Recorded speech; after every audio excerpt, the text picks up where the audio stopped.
10 अगस्त 2022 वो तारीख थी जब जगदीप धनखड़ ने विपक्ष की उम्मीदवार मार्गरेट अल्वा को हराकर देश के 14वें उपराष्ट्रपति की शपथ ली थी। और इस शपथ के बाद बार बार जगदीप धनखड़ ने कहा था कि अगर कोई दैवीय आपदा नहीं आती है तो वो अपना कार्यकाल पूरा करेंगे, और इस कार्यकाल के पूरा होने की तारीख थी 10 अगस्त 2027। लेकिन 21 जुलाई 2025 को ही अचानक जगदीप धनखड़ ने इस्तीफा दे दिया। 22 जुलाई को इस्तीफा मंजूर भी हो गया, और फिर वही सवाल खड़ा हो गया कि आखिर वो कौन सी आपदा है जिसने धनखड़ को इस्तीफे के लिए मजबूर कर दिया, और क्या जगदीप धनखड़ का आपदा में दिया गया इस्तीफा या आपदा की वजह से लिया गया इस्तीफा बीजेपी के लिए कोई बड़ा अवसर है जिसकी तलाश में केंद्रीय नेतृत्व लंबे समय से था। आज बात करेंगे विस्तार से। नमस्कार, मैं हूं अविनाश और आप देख रहे हैं एबीपी लाइव। 10 जुलाई 2025 को बतौर उपराष्ट्रपति जगदीप धनखड़ दिल्ली में थे।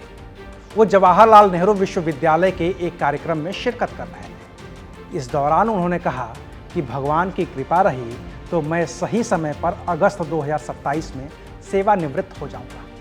I will retire at the right time. August 2027, subject to divine intervention. लेकिन वो सही समय इस बयान के 11 दिन बाद ही आ गया, और 21 जुलाई को ही जगदीप धनखड़ ने अचानक से इस्तीफा दे दिया। जाहिर है कि भगवान की कृपा कहीं तो रुक गई, और जो समय 2 साल बाद आना था वो अभी ही आ गया। लेकिन क्यों? आपदा नंबर 1। 21 जुलाई को राज्यसभा में कुछ ऐसा हुआ जो शायद जगदीप धनखड़ के लिए अप्रत्याशित था।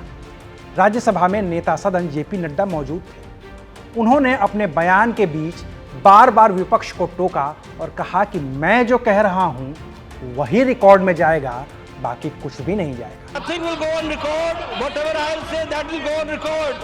अब नड्डा ने जो रिकॉर्ड वाली बात कही है वो बात कहने का अधिकार सिर्फ चेयर को है, और चेयर पर उस वक्त जगदीप धनखड़ ही मौजूद थे। इसे जगदीप धनखड़ के अपमान के तौर पर देखा गया, और इसके कुछ ही देर के बाद जगदीप धनखड़ ने इस्तीफा दे दिया।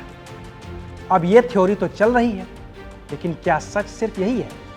क्या नड्डा से नाराज होकर जगदीप धनखड़ ने इस्तीफा दिया? इसका जवाब नहीं है।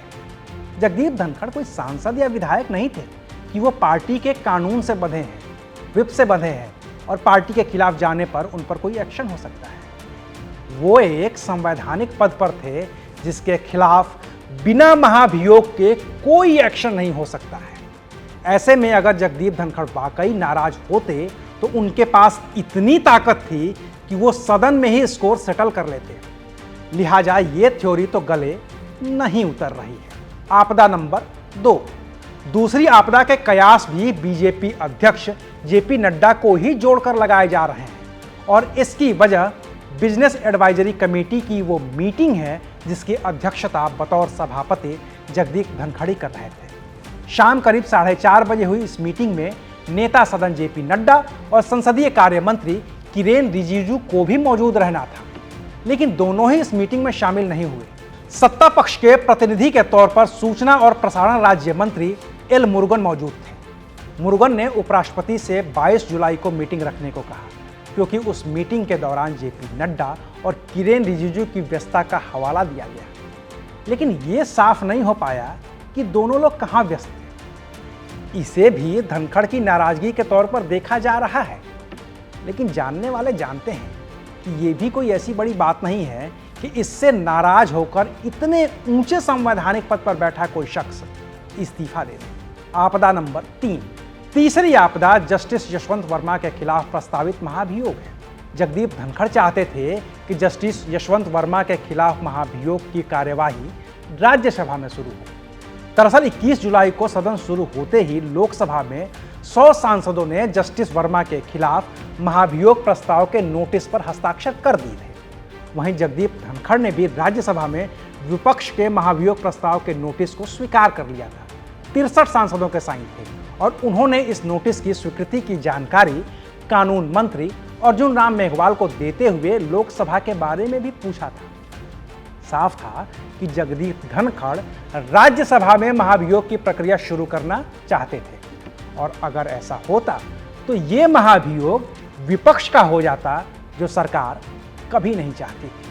आपदा नंबर 4, चौथी आपदा जिसका जिक्र खुद धनखड़ ने किया है, वो है उनकी सेहत। लेकिन 21 तारीख को जिस तरह से जगदीप धनखड़ की सदन में मौजूदगी रही, उसने सेहत पर कोई सवाल खड़े नहीं किए।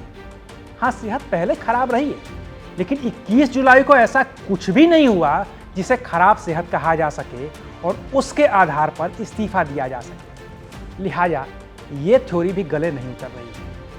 बाकी किसान आंदोलन पर सवाल से लेकर ऑपरेशन सिंदूर पर चर्चा के लिए तैयार होते दिखे धनखड़ विपक्ष पर भी नरमी बरतते दिखने लगे थे, जो शायद सत्ता पक्ष को रास नहीं आ रहा था। अब सच चाहे जो हो, लेकिन अगर स्वास्थ्य वाकई वजह होती तो क्या सत्ता पक्ष और क्या विपक्ष, सबके बयान आते, जगदीप धनखड़ के उत्तम स्वास्थ्य की कामना की जाती। लेकिन ऐसा कोई बयान आया नहीं।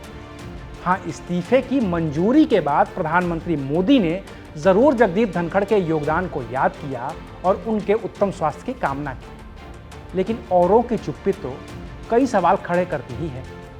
रही बात किसी के लिए आपदा और किसी के लिए अवसर की, तो बीजेपी के लिए भी ये आपदा तो है ही, क्योंकि अभी वो अपने अध्यक्ष पद के लिए ही योग्य उम्मीदवार की तलाश पूरी नहीं कर पाई है, और ऊपर से नए उपराष्ट्रपति का नाम उसके लिए एक और सियासी चुनौती बन गया है। कहने वाले तो नीतीश कुमार से लेकर शशि थरूर तक को अगला उपराष्ट्रपति बताने लगे हैं, लेकिन इतने ही आसान ना हो और वो भी मीडिया को पता चल ही जाए तो फिर बीजेपी का मतलब ही क्या है। ऐसे में सरप्राइज अभी बाकी है, और बाकी है इस इस्तीफे की असली कहानी, जो कब बाहर आएगी किसी को नहीं पता। शुक्रिया, आप देख रहे थे एबीपी लाइव।